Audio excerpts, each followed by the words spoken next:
গেল কয়েক মাসে বাংলাদেশে নতুন করে 1,13,000 রোহিঙ্গা ঢুকেছে। এ নিয়ে বাংলাদেশে রোহিঙ্গা শরণার্থীর সংখ্যা এখন 13,13,000। রোহিঙ্গা ঢলের মধ্যেই বাংলাদেশের জন্য নতুন সংকট আরাকান আর্মি ও রাখাইনের আরাকানিরা, এমন শঙ্কা অনেক বিশ্লেষকের। আবার ইতোমধ্যেই এমন কিছু ঘটনা বাংলাদেশকে বেশ ভাবাচ্ছে।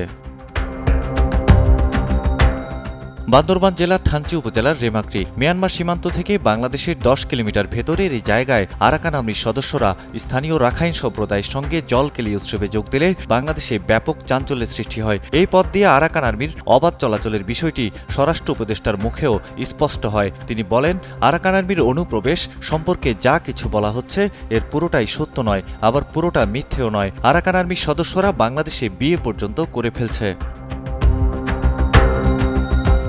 আরাকান আর্মি এবং মিয়ানমারের সামরিক জান্তার মধ্যে সংঘর্ষে রাখাইনের 80% এখন আরাকান আর্মির দখলে। রাখাইনে এখন কোনো ধরনের খাদ্য বা ওষুধ ঢুকতে দিচ্ছে না মিয়ানমার। এই সংকট যদি আরও বাড়ে তাহলে আরাকানিদের সদল বলে বাংলাদেশে প্রবেশের আশঙ্কাও রয়েছে। সীমান্তের এমন জটিল সমীকরণের মধ্যেই মিয়ানমারের রাখাইন রাজ্যে ত্রাণ পৌঁছাতে জাতিসংঘকে মানবিক করিডোর দিতে সম্মত হয়েছে বাংলাদেশ। নিরাপত্তা বিশ্লেষক ও গবেষকদের কেউ কেউ বলেছেন, বিশ্বের যুদ্ধ চলমান যেসব জায়গায় মানবিক করিডোর করা হয়েছে শেষ পর্যন্ত তার সঙ্গে সামরিক নানা বিষয় যুক্ত হয়ে পড়েছে। মিয়ানমার বিষয়ক গবেষক আলতাফ পারভেজ বলেন, দেশে ইতিমধ্যেই মানবিক করিডোর হয়ে আছে বলেই 13 লাখ রোহিঙ্গা এখানে আসতে পেরেছে। এখন করিডোর হলে সেখানে তাদের ফেরত পাঠানোর কথাই ভাবতে হবে সরকারকে। বান্ডেল থাকলে প্রতি সেনমানিতে টাকা বাঁচবে। বিকাশ সেনমানি বান্ডেল কিনে জিতুন প্রতি লেনদেনে। এদিকে মিয়ানমার ও বাংলাদেশ সংলগ্ন ওই এলাকায় ভারত ও চীন সহ অনেকগুলো শক্তি সক্রিয় রয়েছে। অন্যদিকে আমেরিকা দীর্ঘদিন ধরে চীনের প্রভাব বলয়ে ঢুকে নিজের শক্তি জানান দিতে চাচ্ছে। আরাকান আর্মিকে নিয়ে যুক্তরাষ্ট্রের ভাবনাও অনেক কিছু স্পষ্ট করে দেয়। যুক্তরাষ্ট্রে পাশ হওয়া বার্মা অ্যাক্টের মূল কথা হলো, যারাই মিয়ানমারের সামরিক জান্তার বিরুদ্ধে লড়াই করছে তাদের যুক্তরাষ্ট্র মরণাস্ত্র নয় এমন সহায়তা দেয়াকে উৎসাহিত করবে।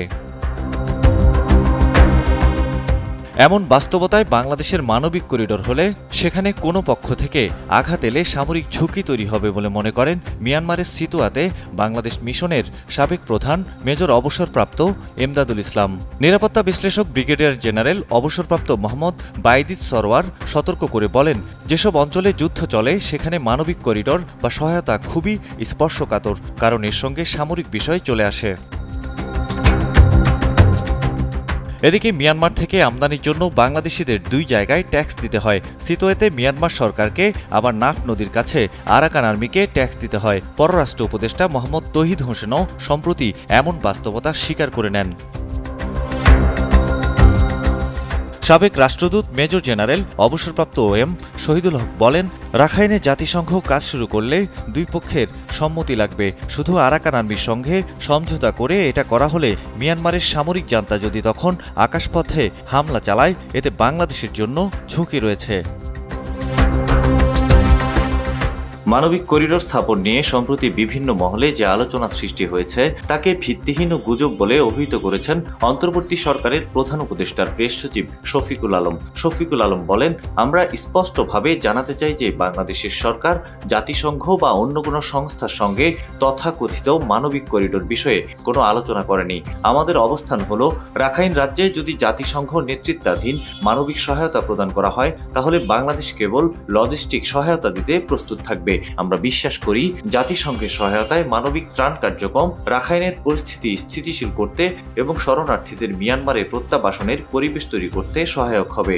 বর্তমান পরিস্থিতিতে রাখাইন রাজ্যে ত্রাণ সরবরাহের একমাত্র বাস্তব পথ হল বাংলাদেশের ভেতর দিয়ে। এই রুটে ত্রাণ পরিবহনের জন্য বাংলাদেশ নীতিগতভাবে লজিস্টিক সহায়তা প্রদানে সম্মত। তবে রাখাইনে ত্রাণ প্রদানের বিষয়ে এখনো কোনো চূড়ান্ত সিদ্ধান্ত হয়নি। সৈয়দ মাহমুদ, কালের কণ্ঠ।